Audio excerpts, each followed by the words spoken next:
The land stretched endless, raw and unforgiving, a horizon painted in bruised gold where the sun dragged itself down into silence. Heat still lingered on the stones, though night pressed close, and the wind carried with it the dry rattle of sagebrush. A telegraph pole leaned against the sky, its wires broken, its message long dead. The world here seemed abandoned, and yet it breathed with waiting. Out of that emptiness, the faint chime of spurs broke the hush, each step deliberate and measured, as though time itself kept pace with the sound. He came alone, a figure carved out of dust and twilight, horse beneath him more shadow than flesh.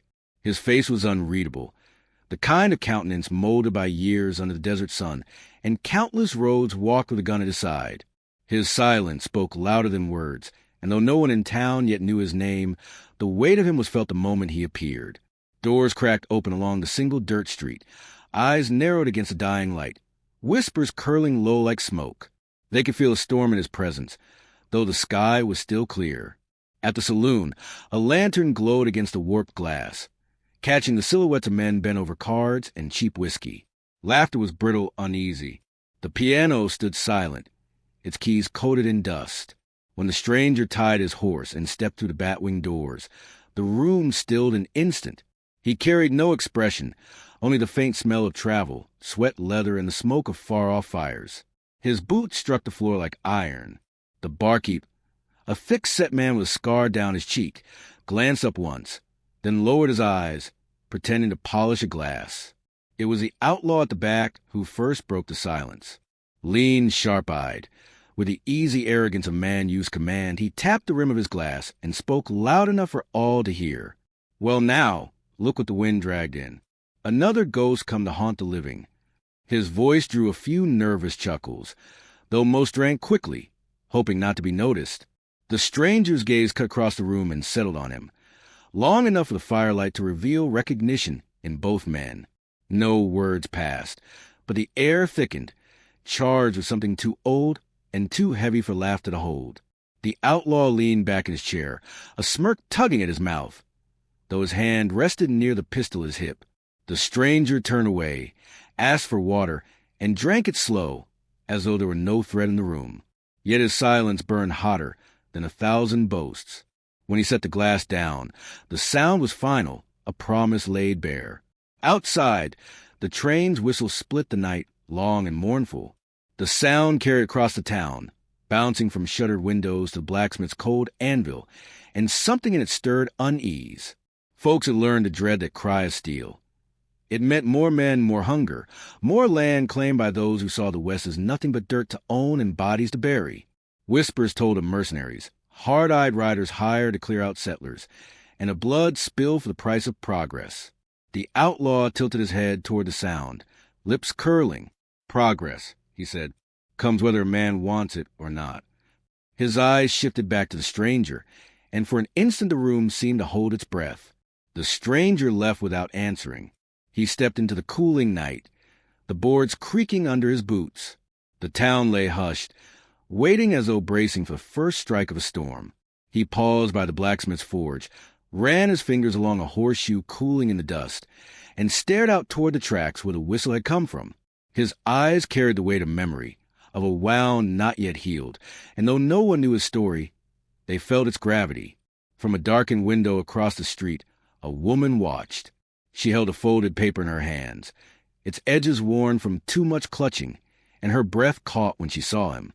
Her face was lined not by age but by worry, her eyes tired yet lit by something fierce. She whispered a name too soft for night to carry, though the sound trembled with recognition. Far off, the train's whistle faded into nothing. The wind rose again, carrying grit through the empty street. The stranger mounted his horse without haste, but his gaze lingered on the horizon where the tracks cut across the desert like a wound. He knew the sound was not the end, but the beginning. He pulled his hat low and rode on slowly, spurs jingling in rhythm with the silence, leaving behind a town that felt less safe for having seen him. Yet the outlaw remained at the saloon door, eyes fixed on the rider's back. His smirk had vanished, replaced by something colder, sharper. He spat into the dust, muttered a curse, and turned away. The barkeep exhaled for the first time in minutes. though the unease in his chest only grew heavier. Everyone in the saloon knew what the outlaw was thinking, and everyone knew what the stranger's silence meant. When the door swung shut behind him, the outlaw laughed once, humorless. "Ghosts," he muttered, and the word hung in the air like a noose. The desert swallowed the last of the light. The sky bruised into black. In the dark, the wind whispered of railroads and graves, of men chasing progress and others chasing revenge. The land remembered it all, and it promised that soon it would remember more. The stranger rode on, carrying with him a past that pressed closer with every mile, while behind him the town waited, caught between two storms, one of steel and fire, the other of flesh and blood.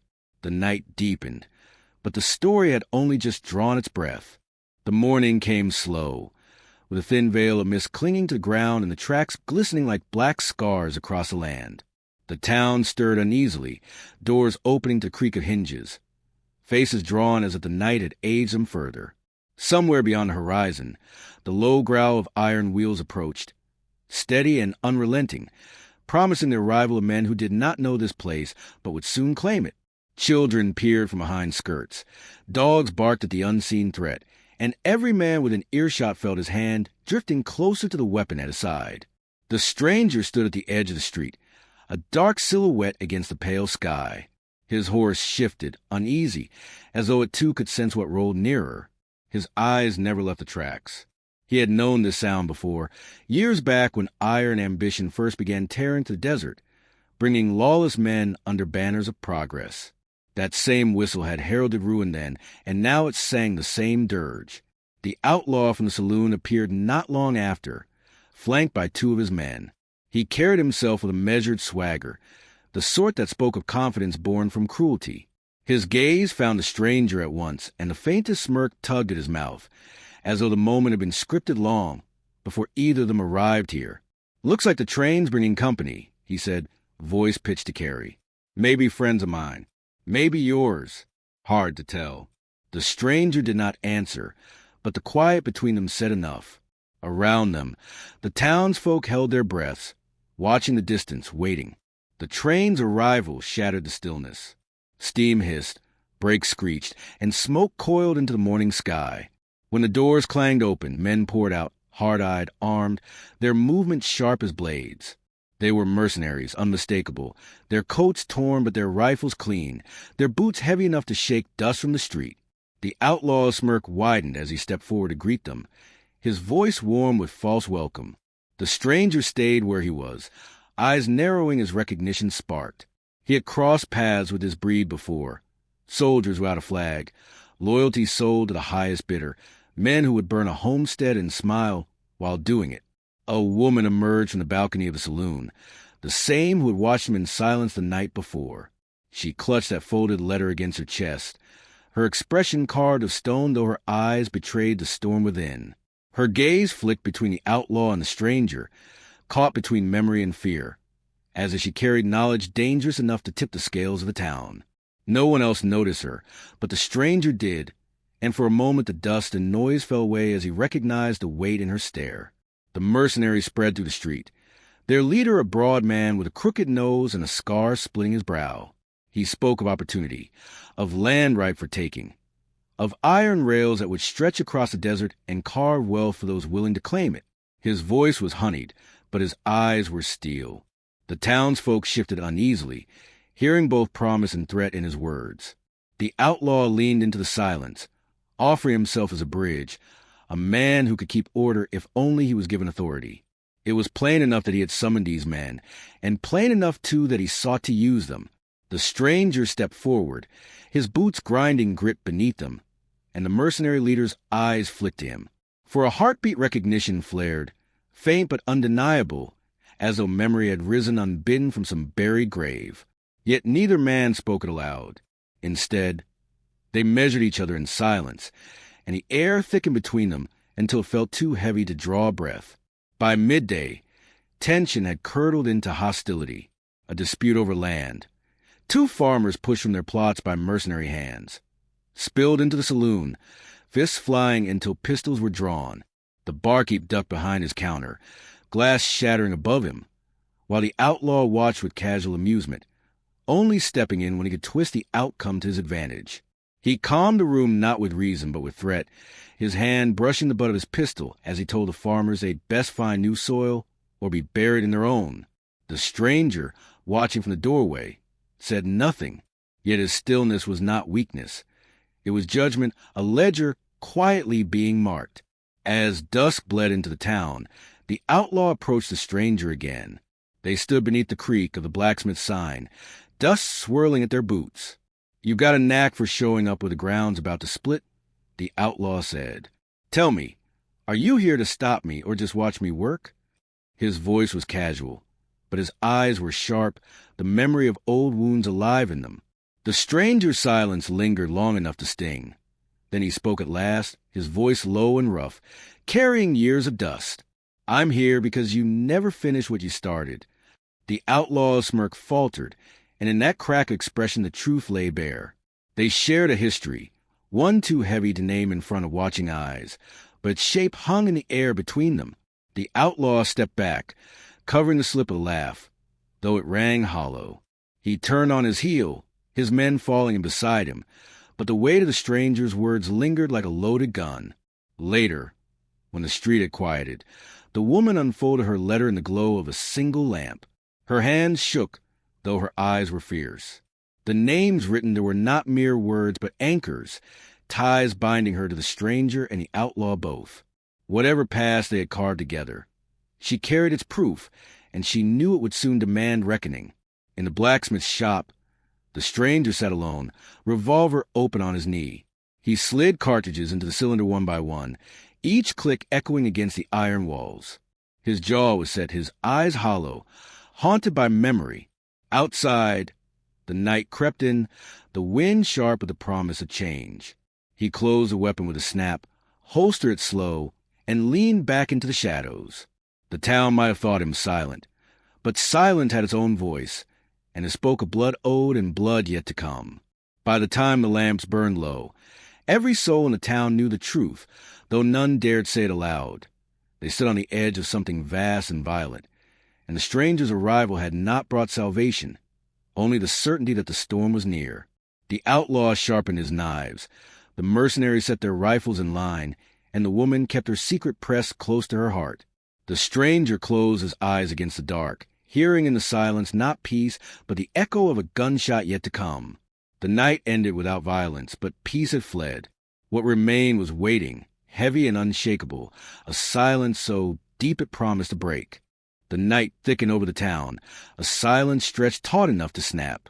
Lanterns burned low behind shuttered windows, but the streets lay bare, save for shadows that moved where they should not. By the well at the edge of town, two mercenaries crouched, their whispers sharp, their hands busy with chains and rusted nails. With practiced ease they cracked a pump and spilled its water into the dust, leaving only mud to soak into the thirsty ground. One of them laughed softly, the sound carrying like a blade in the darkness, and swore that by dawn the townsfolk would crawl on their knees. Unseen from the corner, a child had followed. His bare feet carried him quiet as smoke, eyes wide with fear as he listened. When the men caught sight of him, they froze. A gun cocked, metal against silence. The boy's breath hitched, but no cry escaped. One mercenary crouched, his grin lit by starlight, and pressed a finger to his lips before jerking his weapon close enough that the boy understood. Secrets had to stay buried, or so would he. Shaking, the boy fled into the dark, the threat heavier than chains on his small shoulders. Inside the blacksmith's shop, the stranger sat in silence, back against the cold wall. His revolver rested on the table before him, dismantled, each piece gleaming faint in lamplight. He turned one cylinder slowly, his hand steady though his mind wandered far. Memory crept in uninvited, fragments sharp as glass. A cabin burning, screams cutting through the smoke. A younger version of himself riding hard, too late to save anyone. And beside him then the outlaw, laughing not in joy but in betrayal. That moment, that fracture, had carved the road that led here. He had hunted the echo of it ever since. Across town, the outlaw leaned against the saloon's balcony rail, watching the darkened street with a drink in his hand. His laughter from earlier had faded, And though he carried himself with the same practiced ease, his eyes betrayed a restlessness. He, too, remembered the cabin, the fire, and the choice he had made when loyalty clashed with greed. To him, betrayal had not been weakness but survival. He wondered if the stranger still clung to the notion of honor, wondered if he would break again when pressed. Yet beneath his thoughts lurked unease, for he knew men who carried silence the way others carried knives. They did not break, they cut. Dawn came violent. The mercenaries struck swift, setting flame to a bar at the edge of town, shooting livestock for sport. Then the screams of animals pierced the stillness like sirens. Smoke rose black into the sky, and with it chaos spread. Families rushed to salvage what they could, buckets of water tossed useless against growing flame. Those who resisted found themselves staring down rifle barrels, their pleas choked off by gunmetal. The outlaw stood in the street, smirking as if he commanded the storm, while the mercenary leader barked orders that turned destruction into spectacle. The stranger emerged into the smoke, revolver in hand but barrel lowered. His eyes swept the carnage without flinch, each fallen animal, each shattered face of the townsfolk, painting fury deeper into his silence. He stepped forward slowly, his presence drawing the attention of all. Some townsfolk edged closer, as if gravity pulled them toward him, while others shrank back, knowing blood would soon answer blood. When the mercenary leader saw him, he grinned a wolf's grin. "You again," he said, "always standing where you don't belong." His men lifted their rifles, the weight of metal tilting the air. Yet the stranger's stillness held them. It was not fear he evoked, but a recognition that this was no man passing through. He was a reckoning. The outlaw stepped between them, spreading his arms as if to hold back the tide. "Gentlemen," he drawled, "let's not waste bullets on a ghost. He'll do what he always does. Watch, brood, ride on." His eyes slid to the stranger with something close to mockery, though beneath it flickered a nervous heat. He needed the man alive long enough for old debts to come due. Yet he feared the day those debts were collected. The woman appeared at the edge of the crowd, letter clutched in her hand, her face ash-streaked but unyielding. Her eyes locked with the stranger's, and in them he read both plea and warning. The paper she carried was no mere scrap. It was a testament to what had been lost, to the bond once shared and torn apart. She knew the truth of their past, and that truth was a fuse already burning. By midday, the town was fractured. Some caved to the mercenaries, swearing loyalty in exchange for safety. Others whispered that the stranger was their only chance, though he had yet to raise his gun. The outlaw fed both sides, letting division grow, his voice smooth, promising protection while sowing fear. He thrived in the fracture, but even he could feel it tightening, a coil winding toward violence.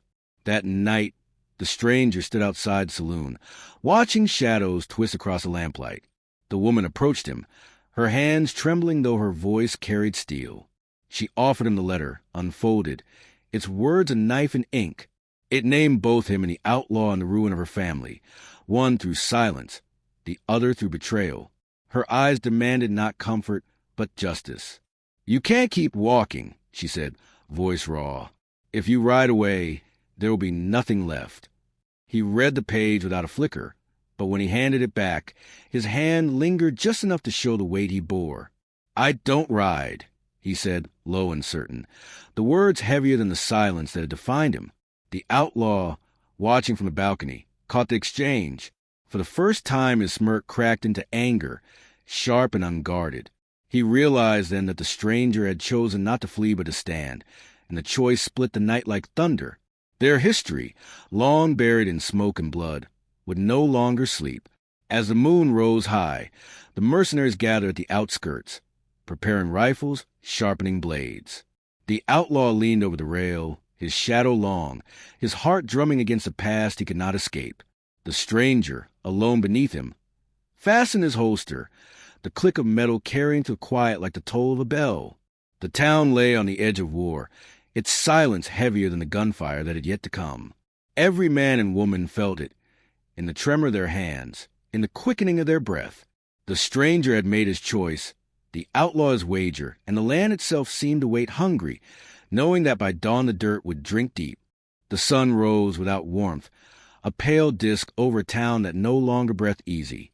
Smoke still clung to the air from the fires of the day before, and the dirt street lay empty as if even the earth itself had drawn back in dread. By noon the silence deepened, brittle and waiting, until every man, woman, and child knew what was coming.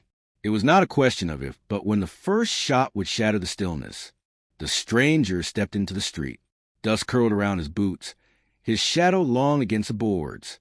His hand rested light against his holster, his eyes fixed not on the buildings or the townsfolk peering from behind curtains, but on the figure waiting at the far end.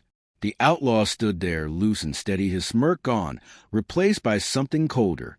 His fingers hovered near his weapon, and the air between them stretched taut with years of unspoken history. The townsfolk watched from their hiding places, breaths held as though silence could shield them. Somewhere a door creaked, somewhere else a baby whimpered, but no one moved. They knew they were about to witness something final, the kind of reckoning that ended men or remade them. The outlaw tilted his head, eyes locked with the stranger's. "Always knew it had come to this," he said, voice carrying easily in the hollow air. "You never did learn to walk away." The stranger's reply came low, more felt than heard. "And you never learn when to stop." For a long heartbeat nothing happened. Only the wind stirred, tugging at coats, lifting grit into the space between them. Then the outlaw's hand twitched. In that instant the world narrowed to two men, and the breath between them. Steel flashed, thunder cracked, and the silence was broken. Both drew, both fired, the sound crashing through the street like a storm. Dust leapt from the ground, glass shattered in windows, and then all was still again. The outlaw staggered back, a hand pressed against his side, blood seeping between his fingers. He gritted his teeth and fired again, his shot grazing the stranger's arm. The stranger answered with a single bullet, deliberate, unhurried, that tore through the outlaw's shoulder and spun him to the ground. He lay there gasping, laughter bubbling broken from his throat. "You always were faster," he rasped, "but faster don't mean clean." The mercenaries roared to life then, their rifles cracking from the edges of the street. The townsfolk cried out, ducking for cover as bullets tore into walls and kicked up clouds of dust. The stranger moved like shadow and fire, each shot precise, each step measured. He ducked behind the blacksmith's trough, firing into the line of gunmen, cutting them down one by one. The street became a blur of smoke and shouts, of glass bursting and men falling face first into the dust. Townsfolk who had cowered in fear found themselves rising, desperation lending them courage. A farmer grabbed a fallen rifle. A boy hurled a stone through a mercenary skull. The blacksmith swung his hammer with the strength of a man defending the last of his world. What had begun as slaughter turned into resistance, ragged and raw but fierce enough to draw blood. The stranger did not lead them with words, but with his presence. Every bullet he fired a reminder that one man could stand, and so others found they could too. Through the haze, the mercenary leader advanced. Scarred face twisted with fury, he barked orders, driving his men forward, but each step brought him closer to the stranger. Their eyes locked across the chaos, a recognition there deeper than memory. He lifted his rifle, steady and sure, but the stranger's revolver barked first, sending him crashing into the dirt. The cry of their leader silenced. The mercenaries faltered and the tide turned. By the time the smoke cleared, the street was a graveyard of bodies and broken glass. The townsfolk stood dazed, some clutching wounds, others staring at their own hands as though surprised they still lived. The outlaw lay in the dust, blood pooling beneath him, breath shallow. The stranger walked to him, revolver still heavy in his grip. He looked down at the man who had once been brother, once been ally, and found only the hollow of what greed had made him.